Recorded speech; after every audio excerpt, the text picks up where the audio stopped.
மயிலாடுதுறையில் தனியார் கல்வி அறக்கட்டளை சார்பில் மகளிர் தின விழாவை முன்னிட்டு விருது வழங்கும் விழா நடைபெற்றது.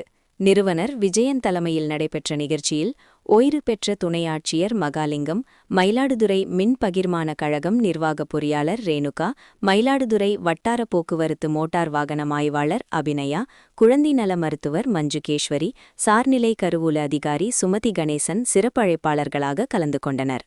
மகளிர் தின விழாவில் ஆணுக்கு நிகராக மாற்றம் கொண்டுவரும் மங்கையர்கள், 25 துறைகளில் சாதித்த பெண்களுக்கு வீரநாச்சியார் விருது, நோயால் பாதிக்கப்பட்டு தற்காலிக வறுமையாலுள்ள பெண்களுக்கும் வறுமைக்கோட்டுக்கு கீழுள்ள மாற்றுத்திறனாளிகளுக்கும் நிவாரணப் பொருட்கள் வழங்குதல், மழை வெயில் பனி புயலில் அயராது உழைக்கும் மின்சாரத்துறை ஊழியர்களுக்கு மின் சுடர் நாயகன் விருது, கல்வியால் சிறந்து விளங்கும் மாணவ மாணவிகளின் திறமையை ஊக்குவித்த தாய்மார்களுக்கு வெற்றி கொடிக்கட்டு விருது, பன்னாட்டு நிறுவனங்களில் வேலையில்லாமல் நாட்டின் வளர்ச்சிக்கு வித்திட்ட மாணவர்களுக்கு மாணிக்க மாணவர் விருது, மாணவர்களுக்கு கல்வி வழங்க வேண்டுமென்று ஒரே நோக்கத்தில் தனியார் அறக்கட்டளை உறுதுணையாக இருக்கும் மங்கையர்களுக்கு பாரத தூண்கள் விருது வழங்கி கௌரவிக்கப்பட்டது. இதில் ஏராளனோர் கலந்து கொண்டனர்.